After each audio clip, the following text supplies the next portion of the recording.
Hi, this is Cheech here, and I'm with Sean from Team Dream and also the co-founder of the Los Angeles Invitational.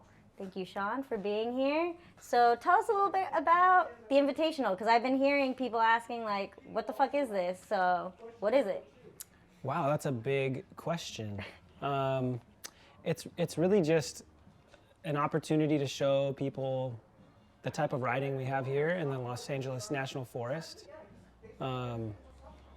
Is this sound gonna get all fucked up? Ryan? Is the sound gonna be all messed up? With him screaming? Yeah. I don't know. I don't think so, but... We'll keep this in there then. Huh? We'll just keep going? Should I insert again? Can you cut twos? Yeah, This is all gonna be in there. Yeah, this is all going to be in Fucking there. shit. Yeah, it's okay. I mean, flip and shoot. It's okay, don't worry. I'm still working on my microphone skills. Okay. The main point is just to show people the type of riding we have here. And, I think the way we do what is considered now a gravel ride is a really broad term. Mm-hmm. But here, it's kind of like you're riding a bike on the same trails you'd ride a mountain bike, but also where you would do a really awesome road ride. So it's a mix of pavement and dirt and some rowdy stuff and beautiful scenery, and hopefully you come back and you get to have some fun too with a bunch of small brands that you like. Beautiful, beautiful. I actually really like how this event came out of nowhere. So like, how long have you been planning this? How did like the idea come about? Do you have any help?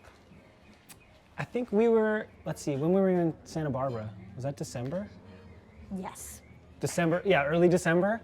We were on a big ride, and I was talking to Patrick from Ultra Dynamico and Matt from Crust, and I said we should just do this ride in LA and make it just small brands and focus on small brands and keep like the big corporate stuff out of it, unless some big corporation wants to write a big check for a lot of money. Yeah. We were really just trying to think of a way to make something like different. It kind of came out half-assed, and then a month or so later, I was like, let's do it. So maybe, I don't know, January, February? That is so fast. Yeah. When did I text you about it? That's when I think we talked about it. Yeah, you texted us about it right after Mid-South. So I would say it was like the third week of March, and now we're into April. So that was like a month. That was like a month ago. That's why I'm asking you. This happened so fast. Yeah.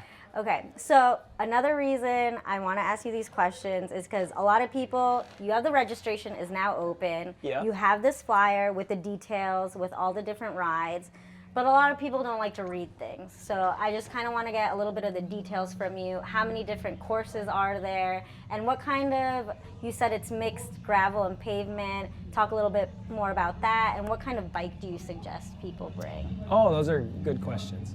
Okay, so there are 3 routes.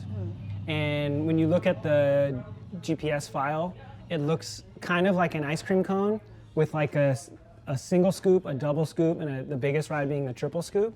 So I think for the single scoop, you could probably come and do it on 32s. I wouldn't recommend it. I'd probably recommend like a bike that can clear a 38C tire.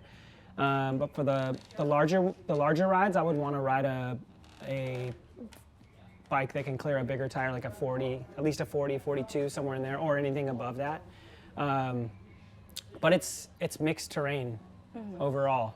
So you get like a pretty big dirt section followed by a pretty big paved section through the mountains, the Angeles National Forest. It's really pretty. And then you get another big dirt section. Nice. And then the single scoop is like 3,500 feet-ish of climbing, and it's really just going through like a nice dirt section, and you can come back down. Okay. And the whole goal was to just make it inclusive, so depending on how silly you like to get, there's something for everybody. I love that because I'm super slow, so that would be probably my choice ride, the 39-mile one, because there is a lot of climbing here. Yeah, because the 65-mile is like, what, 9,200 feet of climbing? Yeah, that's insane. Whereas usually gravel races, I think, are more spread out with a little bit less climbing, like we talked about, like farms and stuff like that. Yeah, exactly, yeah. Okay. What was another question I had? Are we live right now? Oh, this is a good question. So I hear a rumor that Bobby's coming. So has he been helping you at all with this? Because we all know that he's the big gravel event person. For sure. I've received a few messages from people that were like, why the fuck, what's Mitz doing? And I was like, well, no, Bobby is crazy in the best way. Yeah. So the second person I talked to, or maybe the third, it was basically like you guys in Santa Barbara. And then I was like, I've never done anything like this. It seems like Bobby does a good job. I didn't want to bother him while Mid-South was going on, so I waited like a week until after the event was over. And I sent him a text, and immediately he calls me, and he's like, what are we doing? How are we doing this? What do you want me to do? What can I do? You know, I'm like, I just am trying to figure out how do you do bike reg? He's like, you want me to come? I'll be there. I'm coming. So I was like, oh, shoot. Okay, cool. So it kind of like, you know, we started out by just letting it be what it was, and then more and more people wanted to participate. But Bobby has been huge just in giving me the motivation to reach out to people and, you know, dream big, or, you know, whatever category that this turns into. If 10 people come, or if, you know, 800 people come, I think I was really happy with it being small. Mm-hmm. And then Bobby was the one who was like, dude, just put it out there. Like, talk to the brands you like and go for it. So I was like, okay, cool. We'll just go for it. So, and ultimately, like the structural part of like setting up bike reg and insurance, I'd never done anything like that before, and hopefully we got it right. Yeah. Don't sue us. We don't have anything already, so yeah. It's stupid to come after small brands. Never do it. There's nothing to get. Nothing. Yeah. So yeah, it's pretty much just like every brand brought something to the table to make it better. Okay.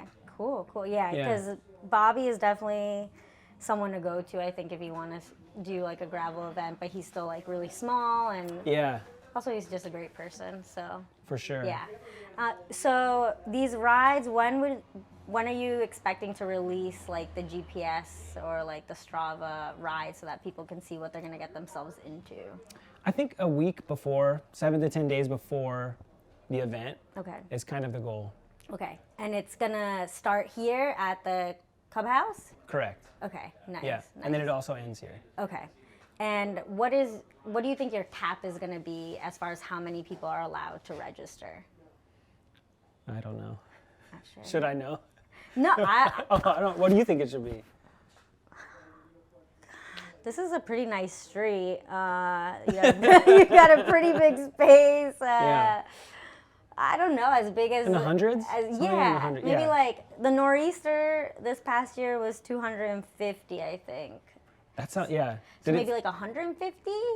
I don't know. You want it to be civilized, right? It's like, I was trying to figure out like how many, like the ride starts early, right? So it's 7 in the morning. Okay.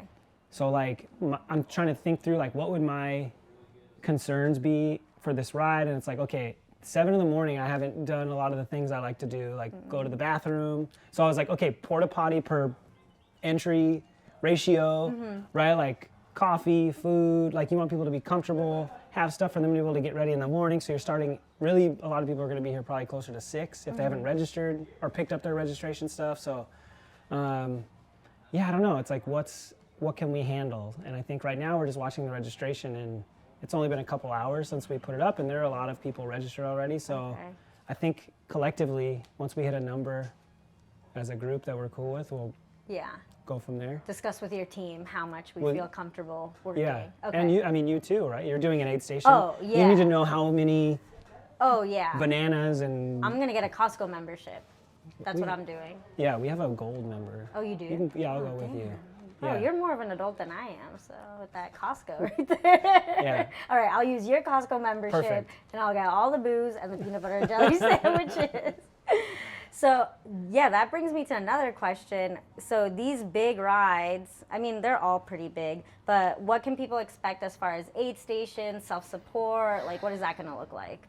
Yeah, we talked about it just a few minutes ago, but I think making sure you're self-sufficient is the first thing. So be prepared to bring all the things you would need for a day, and then think of the aid stations as like a bonus where you're going to have a little bit of fun. And there will definitely be like water and food and hydration stuff at those aid stations, but I would say don't bank on that.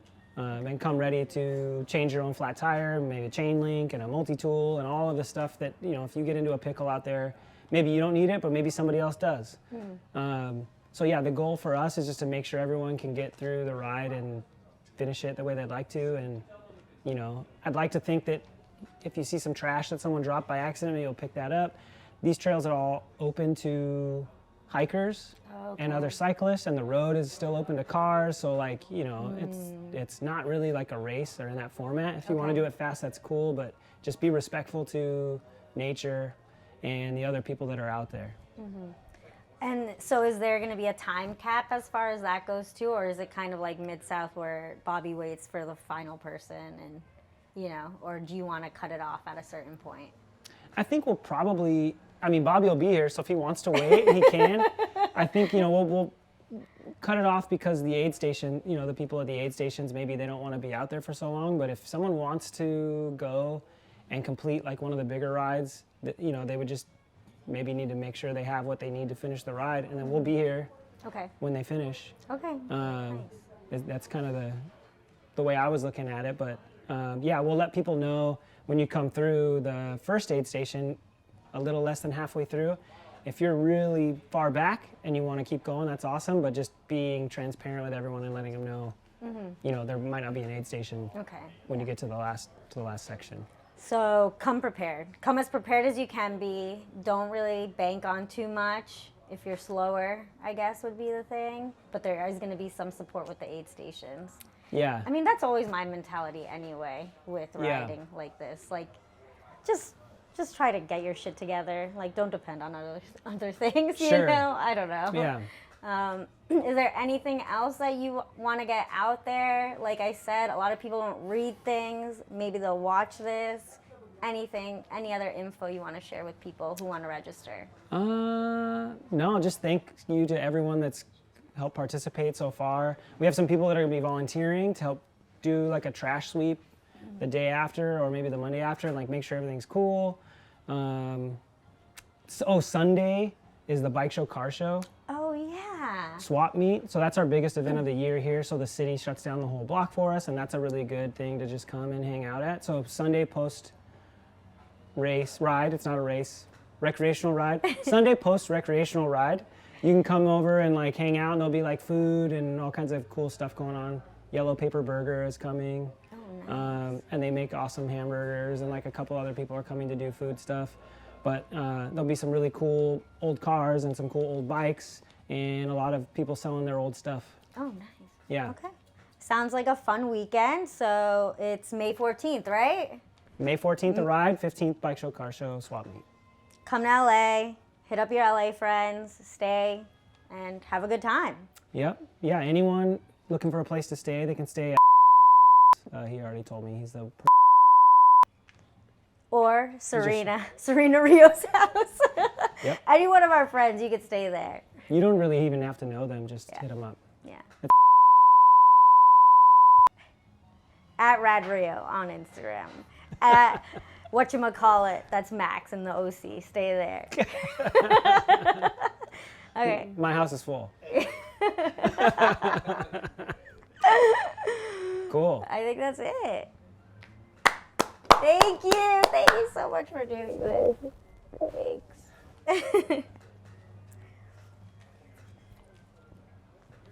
Good job, guys. We need to do it again. Is there an SD card in there? I'll call you later. I hope I didn't fuck it up too much. Sorry. check. Is this on? It's on. Might have taken up home. Now I can eat the brownies. Did you zoom up on the cord? I don't know. You could Ken Burns it. Ken Burns effect it. I love the Ken Burns.